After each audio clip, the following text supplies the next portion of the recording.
NAFTA is undergoing its fourth round of negotiations, and the subject of beef trade is now on the table. This comes from the middle of the country. The division between big beef exporters and family farmers in rural America is taking center stage. Manila Chan has been following the story and brings us tonight. This is one of these stories we don't hear a lot about, but a lot of people are paying attention to it. A lot of people are certainly affected, and nobody's talking about it. And Ed, while NAFTA has driven an overall increase in beef exports, it's also created a big beef trade deficit between Mexico and Canada by over 131% between 1993 and the year 2015. Now, although it's Japan, though, who is the #1 consumer of U.S. beef exports, they're America's best customer when it comes to beef, but their craving for beef may be curbed with President Trump effectively killing the TPP upon taking office. But his threats to kill NAFTA are still alive and well.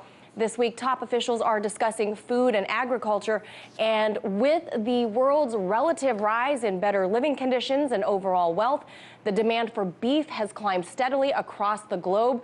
But it's a tale of two farmers here stateside: the big factory farms, who are pro-free trade, and the smaller family farmers in rural America, who are being pushed out of business by the multinational corporations.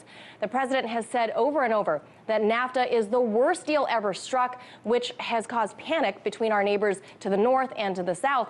The National Cattlemen's Beef Association had this to say, quote, "Sparking a trade war with Canada, Mexico, and Asia will only lead to higher prices for American-produced beef in those markets and put our American producers at a much steeper competitive disadvantage.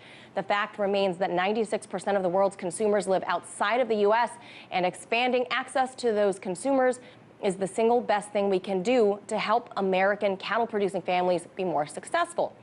But many argue that NAFTA, TPP, and TTIP would only benefit multinational corporations, like Roger Johnson, the president of the National Farmers Union. He said this, quote, "While trade with our NAFTA partners is important to family farmers and ranchers, the agreement has contributed to increased consolidation in the beef industry and has pushed out small and mid-sized beef producers.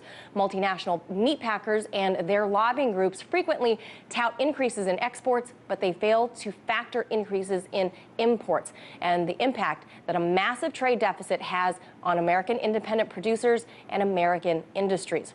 So a lot of the private farms and cattle families say that since NAFTA passed 20-plus years ago, America's plates have been flooded with beef from Canada and Mexico and other countries as well. More than 50 slaughterhouses have shut down across the country, costing thousands of jobs. And this just as Americans are becoming more and more food conscious than ever before, demanding to know where their food comes from. But Ed, back in 2001, Congress passed the COOL bill, Country of Origin Labeling Act. But Canada and Mexico filed complaints with the World Trade Organization and forced the U.S. to repeal this bill. So now there is no law to demand that sort of transparency for consumers anymore. So we have to wait and see what the president's going to do about it. Country Origin Labeling was in that farm bill. It was a provision that they had to defend, and they couldn't do it. Everybody wants to know where their beef is coming from. That's they right. want it labeled, and that's going to be an ongoing fight. Thanks, Manila.